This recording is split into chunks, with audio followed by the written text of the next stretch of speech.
Hello friends, welcome back to U K Dreams. ഇന്നത്തെ നമ്മുടെ video എന്ന് പറയുന്നത് ഏറ്റവും കൂടുതൽ ആൾക്കാർ റിക്വസ്റ്റ് ചെയ്തൊരു വീഡിയോ ആണ്. Day in my life of A care assistant.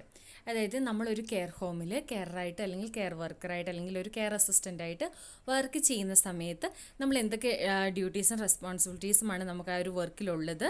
നമ്മൾ ഒരു രാവിലെ നമുക്കറിയാം, ഒരു ഷിഫ്റ്റ് എന്ന് പറയുമ്പോൾ 12 അവർ ഷിഫ്റ്റ് ആയിരിക്കും യൂഷ്വലി ഉണ്ടാകുന്നത്. ഡേ ഷിഫ്റ്റും ഉണ്ട്, നൈറ്റ് ഷിഫ്റ്റും ഉണ്ട്.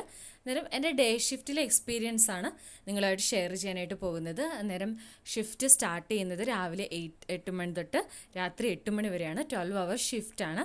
അന്നേരം ആ ഒരു എക്സ്പീരിയൻസും കാര്യങ്ങളൊക്കെയാണ് ഞാൻ പറയാനായിട്ട് ആഗ്രഹിക്കുന്നത്. വീഡിയോയിലേക്ക് പോകുന്നതിന് മുമ്പ് നമ്മുടെ ചാനൽ ഫസ്റ്റ് ടൈമാണ് കാണുന്നതെങ്കിൽ ഒന്ന് സബ്സ്ക്രൈബ് ചെയ്യുക. അതുപോലെ തന്നെ വീഡിയോ ഇഷ്ടപ്പെട്ടിട്ടുണ്ടെങ്കിൽ ഒന്ന് ലൈക്ക് ചെയ്യാനും മറക്കല്ലേ. ഞാനിപ്പോൾ കെയറായിട്ട് വർക്ക് ചെയ്യാൻ തുടങ്ങിയിട്ട് ഏകദേശം 3 വർഷം ആവുകയാണ്. അന്നേരം എനിക്ക് എന്തൊക്കെ ഡിഫിക്കൽട്ടീസ് ആയിട്ട് ഈ ഒരു സെക്ടറിൽ അല്ലെങ്കിൽ കെയർ സെക്ടറിൽ ഉണ്ടായിട്ടുണ്ട്, അതുപോലെ തന്നെ എന്തൊക്കെ കാര്യങ്ങളാണ് നമ്മൾ ആ ഒരു കെയർ ഹോമിൽ ചെയ്യുന്നത്, ഇങ്ങനെയുള്ള കാര്യങ്ങളൊക്കെയാണ് കേട്ടോ ഞാൻ പറയാനായിട്ട് ആഗ്രഹിക്കുന്നത്. ഫസ്റ്റ് തന്നെ എന്ന് പറഞ്ഞിട്ടുണ്ടെങ്കിൽ നമുക്ക് 8 o'clock ഷിഫ്റ്റ് സ്റ്റാർട്ട് ചെയ്യുന്നത്. അന്നേരം ഒരു 7:45 കൂടെ തന്നെ നമ്മൾ കെയർ ഹോമിൽ എത്തിച്ചേരേണ്ടതായിട്ടുണ്ട്. അതായത് നമുക്ക് 7:45 തൊട്ട് 8 o'clock ആ ഒരു ടൈമിലായിരിക്കും ഹാൻഡ് ഓവർ ഉണ്ടാകുന്നത്. ഹാൻഡ് ഓവർ എന്ന് വെച്ചിട്ടുണ്ടെങ്കിൽ നൈറ്റിലുണ്ടായിരുന്ന നേഴ്സ് അല്ലെങ്കിൽ അവരുടെ സീനിയേഴ്സ് രാത്രിയിൽ എങ്ങനെയായിരുന്നു, ആ ഫ്ലോറിൽ എന്തൊക്കെ കാര്യങ്ങളായിരുന്നു, എന്തെങ്കിലും കൂടുതലായിട്ട് എന്തെങ്കിലും അപ്ഡേറ്റ് ഉണ്ടെങ്കിൽ അങ്ങനെയുള്ള കാര്യങ്ങളെല്ലാം അവർ എക്സ്പ്ലെയിൻ ചെയ്യുന്നത് 7:45 7:45 തൊട്ടുള്ള 8 മണി വരെയുള്ള ആ ഒരു ടൈമിലായിരിക്കും. അന്നേരം അവർ ഹാൻഡ് ഓവറിൽ ഇങ്ങനെയൊക്കെ പറയും എന്തൊക്കെ കാര്യങ്ങൾ ശ്രദ്ധിക്കാനുണ്ട്, എന്തെങ്കിലും ആക്സിഡൻസ് കാര്യങ്ങൾ നൈറ്റിലുണ്ടായിട്ടുണ്ട്, അതെല്ലാം അവർ മെൻഷൻ ചെയ്തിട്ടുണ്ടായിരിക്കും. അന്നേരം ഫസ്റ്റ് തന്നെ നമ്മൾ 7:45 ആകുമ്പോഴത്തേക്കും നമ്മൾ കെയർ ഹോമിൽ എത്തിച്ചേരണം. 8 മണിക്കാണ് നമ്മൾ നമ്മുടെ വർക്ക് സ്റ്റാർട്ട് ചെയ്യുന്നത്. വർക്ക് സ്റ്റാർട്ട് ചെയ്യുന്നതെന്ന് വെച്ചിട്ടുണ്ടെങ്കിൽ ഇപ്പോൾ ഒരാൾ നമുക്കിപ്പോൾ ഓരോരുത്തർക്കും ഓരോ ഫ്ലോറിലേക്കായിരിക്കും നമ്മളെ ജോലിക്ക് വിടുന്നത്. പലതരത്തിലുള്ള ഫ്ലോർ ഉണ്ടായിരിക്കും. എന്ന് വെച്ചാൽ ഡിമെൻഷ്യ വാർഡ് ഉണ്ടായിരിക്കും. ഡിമെൻഷ്യ വാർഡ് എന്ന് പറഞ്ഞിട്ടുണ്ടെങ്കിൽ അവിടെ കൂടുതലായിട്ടുള്ള ആൾക്കാരും ഡിമെൻഷ്യ ബാധിച്ചിട്ടുള്ളവരായിരിക്കും.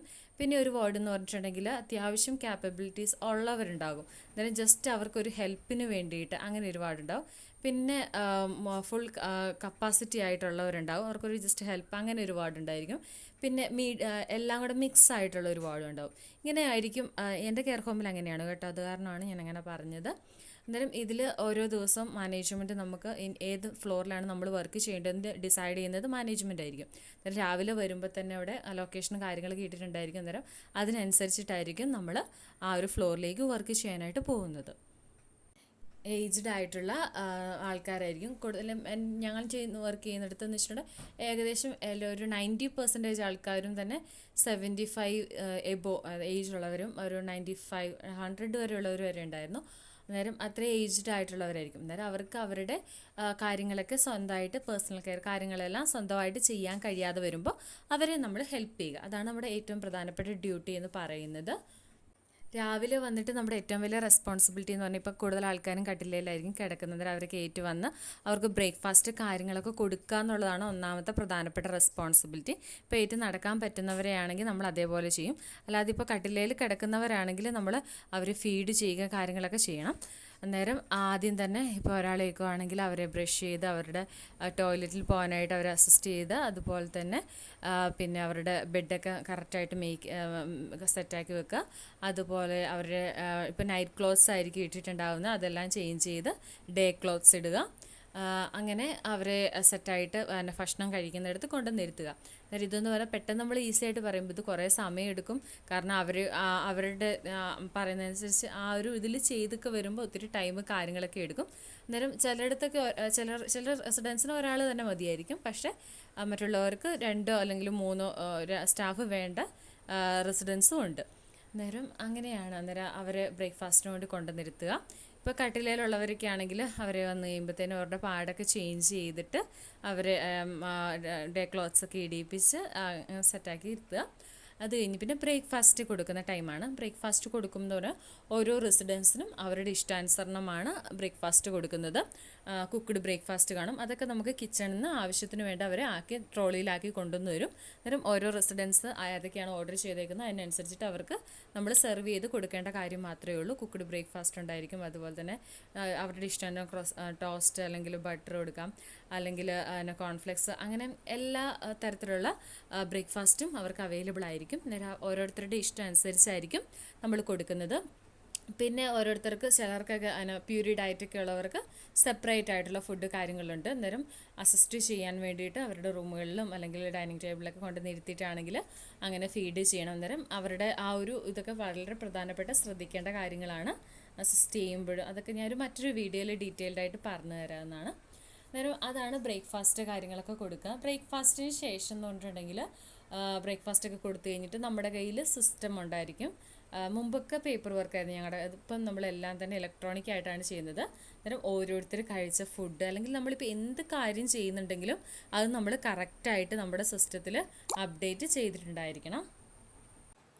നമ്മൾ ഈ ഒരു സെക്ടറിൽ കെയർ ഹോമിൽ വർക്ക് ചെയ്യുമ്പോൾ നമുക്ക് ഏറ്റവും കൂടുതൽ ശ്രദ്ധിക്കേണ്ട കാര്യം എന്ന് പറഞ്ഞിട്ടുണ്ടെങ്കിൽ ഡോക്യുമെൻറ്റേഷനാണ്. ഇപ്പോൾ നമ്മൾ എന്ത് മൈനറായിട്ട് ചെയ്തിട്ടുണ്ടെങ്കിലും ആ ഒരു റെസിഡൻറ്റിൻ്റെ ആ ഒരു ഇതിനകത്ത് നമ്മൾ കറക്റ്റായിട്ട് അപ്ഡേറ്റ് ചെയ്തിട്ടുണ്ടായിരിക്കണം. പിന്നെ എന്തെങ്കിലും ഒരു ഇഷ്യൂ ഉണ്ടായിട്ടുണ്ടെങ്കിൽ നമുക്കത് കാണിച്ചു കൊടുക്കാനോ അല്ലെങ്കിൽ നമുക്കൊരു എവിഡൻസ് ആയിട്ടും വളരെ, അതായത് കെയർ സെക്ടറിൽ വർക്ക് ചെയ്യുമ്പോൾ ഏറ്റവും കൂടുതൽ document is A best friend എന്നാണ് പറയുന്നത്. കാരണം വെച്ചാൽ അത്രയും നമ്മളെ ഹെൽപ്പ് ചെയ്യുന്ന ഒരു കാര്യമാണ്. നമ്മൾ എന്ത് മൈൻഡായിട്ട് ചെയ്തിട്ടുണ്ടെങ്കിലും പ്രോപ്പറായിട്ട് അപ്ഡേറ്റ് ചെയ്യുക. അതുപോലെ അവരുടെ ഭാഗത്ത്, ഇപ്പോൾ റെസിഡൻസിൻ്റെ ഭാഗത്തു നിന്നായാലും ചില സമയത്ത് അവർ അഗ്രസീവ് അല്ലെങ്കിൽ കൺഫ്യൂഷൻസ് അങ്ങനെയൊക്കെ കാര്യങ്ങളൊക്കെ ഉണ്ടോ, അതെല്ലാം കറക്റ്റായിട്ട് നമ്മൾ അപ്ഡേറ്റ് ചെയ്ത് വെക്കുക. ഇന്നല്ലെങ്കിൽ നാളെ നമുക്കത് വലിയൊരു ഹെൽപ്ഫുൾ ആയിട്ടുള്ള ഒരു കാര്യമായിരിക്കും. അങ്ങനെ ഡോക്യുമെൻറ്റേഷൻ എന്ന് പറയുന്നത് വളരെ ഇമ്പോർട്ടൻ്റ് ആയിട്ടുള്ള കാര്യമാണ്. അങ്ങനെ ബ്രേക്ക്ഫാസ്റ്റ് കാര്യങ്ങളൊക്കെ കഴിഞ്ഞ് കഴിഞ്ഞ് പിന്നെ നമ്മൾ സ്റ്റാഫെല്ലാവരും തന്നെ ബ്രേക്കിന് പോകും. അന്നേരം മോർണിംഗ് ഞങ്ങൾക്ക് 15 മിനിറ്റ്സാണ് ബ്രേക്ക് കിട്ടുന്നത്. ആ ബ്രേക്കിന് കാര്യങ്ങളൊക്കെ പോയിട്ട് പിന്നെ തിരിച്ചു വന്നു കഴിയുമ്പോൾ ഏകദേശം ഒരു 10 ആയിട്ട് ടൈമാവും എല്ലാവരുടെയും ബ്രേക്കെല്ലാം കഴിയുമ്പോൾ. പിന്നെ ആ ഒരു 10 കട്ടിലേക്ക് കിടക്കുന്നവരുടെ അടുത്തോട്ടാണ് നമ്മൾ പോകുന്നത്. അന്നേരം അതിലെ ആൾക്കാർക്ക് ബെഡ് ബാത്ത് കാര്യങ്ങളൊക്കെ ഉണ്ടായിരിക്കും. അന്നേരം അവർക്ക് ബെഡിൽ കിടക്കുന്നവർക്ക് ബാത്തും അതുപോലെ തന്നെ അവരുടെ ക്ലോത്ത്സും പാഡും എല്ലാം ചേഞ്ച് ചെയ്ത് അതുപോലെ അവർ റീപൊസിഷൻ കാര്യങ്ങളൊക്കെ ചെയ്യുകയാണ്. അതായത് ഒരേ സൈഡിലോട്ട് അവർ ഇട്ടിട്ടുണ്ടെങ്കിൽ ഒരേ സമയത്ത് കട്ടിലേക്ക് കിടക്കുന്നവരാണെങ്കിൽ അവർക്ക് ബാക്ക് പൊട്ടാനും സോഴ്സ് കാര്യങ്ങളൊക്കെ ഉണ്ടാകാനുള്ള ചാൻസ് വളരെ കൂടുതലാണ്. അന്നേരം അവരുടെ റീപൊസിഷന് കാര്യങ്ങളൊക്കെ പില്ലോ ഒക്കെ വെച്ചിട്ട് നമ്മൾ കറക്റ്റായിട്ട് ചെയ്യും. സ്ലൈഡ് ഷീറ്റൊക്കെ വെച്ചിട്ടാണ് നമ്മൾ അവരെ ലിഫ്റ്റ് ചെയ്യുന്നത് ഇതാക്കുന്നതൊക്കെ. അന്നേരം അതൊക്കെ നമ്മൾ പ്രത്യേകം ശ്രദ്ധിക്കേണ്ട കാര്യങ്ങളാണ്. പിന്നെ അതിന് റീപൊസിഷന് കാര്യങ്ങളൊക്കെ കഴിഞ്ഞിട്ട് നോർമലായിട്ടുള്ള ആർക്കെങ്കിലും ബാത്ത് കാര്യങ്ങളുണ്ടെങ്കിൽ അത് കാര്യങ്ങൾ കൊടുക്കുക, അല്ലെങ്കിൽ ഷവർ ഉണ്ടെങ്കിൽ അങ്ങനെയുള്ള കാര്യങ്ങളൊക്കെ ചെയ്യും. പിന്നെ ചെയ്യുന്നതെന്ന് വെച്ചിട്ടുണ്ടെങ്കിൽ ഒരു 11 മണിയൊക്കെ ആകുമ്പോഴത്തേക്കും അവർക്ക് സ്നാക്സ് ടൈമാണ്. അന്നേരം ടീയും അല്ലെങ്കിൽ ടീ, കോഫി, ജ്യൂസ് അല്ലെങ്കിൽ മിൽക്ക് ഷേക്ക്, അവർക്ക് എന്താണോ അവരുടെ ഫേവറേറ്റ് ആയിട്ടുള്ള ഡ്രിങ്ക്, ആ ഒരു ഡ്രിങ്കും എന്തെങ്കിലും ഒരു സ്നാക്സ് ഐറ്റംസും നമ്മൾ കൊണ്ടുപോയി കൊടുക്കും. അസിസ്റ്റ് ചെയ്യേണ്ടവർ അസിസ്റ്റ് ചെയ്ത് കൊടുക്കും, അല്ലാത്തവർ നോർമലായിട്ട് കഴിക്കും. സോ അതൊക്കെയാണ് ആ ഒരു ബ്രേക്ക്ഫാസ്റ്റിനും ലഞ്ചിനും ഇടയ്ക്കായിട്ട് ചെയ്യുന്ന കാര്യങ്ങൾ എന്ന് പറഞ്ഞാൽ. പിന്നെ ഇതെല്ലാം ചെയ്യുന്ന കാര്യങ്ങളും അപ്ഡേറ്റ് ചെയ്യും. പിന്നെ ആരുടെയിലൊക്കെ വെയിറ്റ് കാര്യങ്ങളൊക്കെ നമ്മൾ വീക്ക്ലി അല്ലെങ്കിൽ മന്ത്ലിയൊക്കെ വെയ്റ്റ്സ് കാര്യങ്ങളൊക്കെ ചെക്ക് ചെയ്യേണ്ടതായിട്ട് വരും. അന്നേരം അങ്ങനെയൊക്കെ ഉണ്ടെങ്കിൽ വെയിറ്റ് മെഷീൻസും കാര്യങ്ങളൊക്കെ ഉണ്ട്. ഹോയിസ്റ്റ് സ്കെയിലൊക്കെ ഉണ്ട്. അതായത് കട്ടിലേക്ക് കിടക്കുന്നവരുടെയൊക്കെ ആണെങ്കിൽ അവരെ സ്ലിങ്ങൊക്കെ ഇട്ട് ഹോയിസ്റ്റ് സ്കെയിൽ പൊക്കി അങ്ങനെയൊക്കെയാണ് നമ്മൾ വെയിറ്റ് കാര്യങ്ങളൊക്കെ ചെക്ക് ചെയ്യുന്നത്. അന്നേരം അത് ഞാനൊരു വീഡിയോയിൽ കാണിച്ചു തരാം, എങ്ങനെയാണ് വെയിറ്റ് ചെക്ക് ചെയ്യുന്നത് എന്നുള്ളതൊക്കെ ഒരു വീഡിയോയിൽ ഞാൻ ഡീറ്റെയിൽഡായിട്ട് കാണിച്ചു തരുന്നതായിരിക്കും. അന്നേരം അങ്ങനെ വെയിറ്റ് കാര്യങ്ങൾ അങ്ങനെയൊക്കെ ചെക്ക് ചെയ്യാനുണ്ടെങ്കിൽ അതും നമ്മൾ ആ ഒരു ടൈമിലായിരിക്കും ചെയ്യുന്നത്. പിന്നെ ഏകദേശം 12 നമ്മൾ ലഞ്ച് സെർവ് ചെയ്യുന്നത്. അന്നേരം ഓൾറെഡി കിച്ചണിൽ ഷെഫ് ഉണ്ട്, അതിൽ കിച്ചൺ അസിസ്റ്റൻറ്റ് അങ്ങനെയൊക്കെ റോളുകൾ കുറേ പേരുണ്ട്. അന്നേരം അവർ ഫുഡൊക്കെ നമുക്ക് കറക്റ്റ് ടൈമിൽ 12 കൊണ്ടുവന്ന് തന്നിട്ടുണ്ടായിരിക്കും. അതും അവരുടെ ഇഷ്ടാനുസരണം നമ്മൾ ഏതൊക്കെ ഫുഡാണെന്ന് അവർക്ക് ഇഷ്ടമുള്ളതെന്ന് വെച്ചിട്ടുണ്ടെങ്കിൽ അതിനനുസരിച്ചിട്ടിരിക്കും. എന്നിട്ട് നമ്മുടെ കെയർ ഹോമിൽ ഇപ്പോൾ ഇന്നത്തെ ഫുഡാണ് കൊടുക്കുന്നതെങ്കിൽ യെസ്റ്റർഡേ തന്നെ അതിൻ്റെ മെനു കാര്യങ്ങളൊക്കെ തന്നിട്ടുണ്ടാകും. 2-3 ഓപ്ഷൻസ് ഉണ്ടാകും.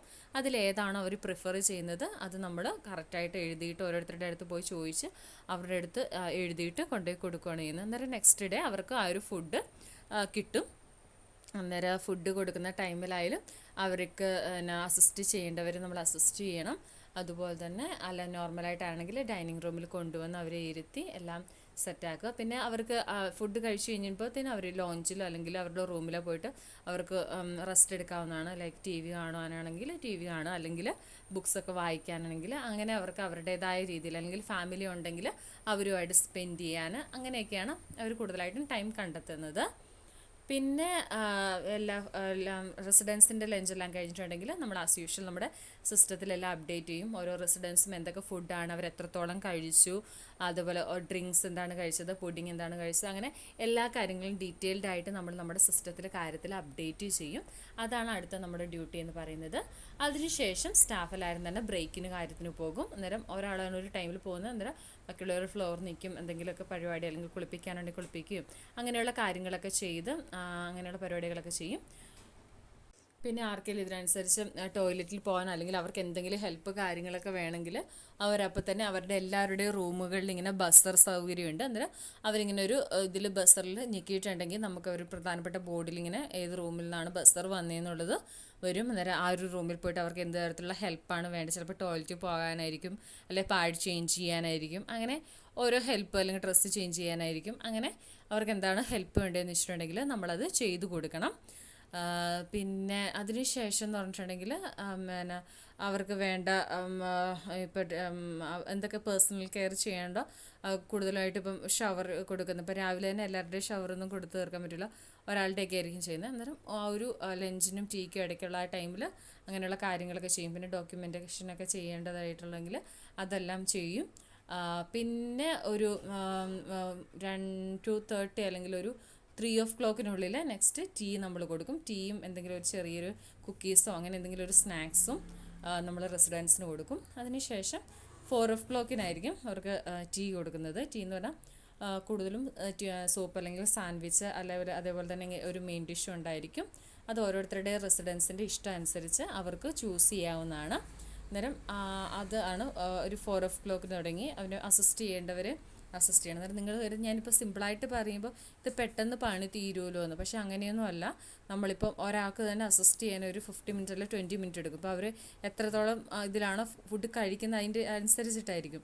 അന്നേരം ഒരു ഫ്ലോറിൽ എന്ന് പറഞ്ഞിട്ടുണ്ടെങ്കിൽ 1-2 ആൾക്കാരല്ല, ഇങ്ങനെ ഒരു 15 അല്ലെങ്കിൽ 20 ആൾക്കാരുണ്ടാവും. അതിനൊരു 3 കെയറേഴ്സ് അല്ലെങ്കിൽ 4, മാക്സിമം 3 കെയറേഴ്സ്, ഒരു സീനിയർ, അങ്ങനെയൊക്കെ ആയിരിക്കും ഉണ്ടാവുന്നത്.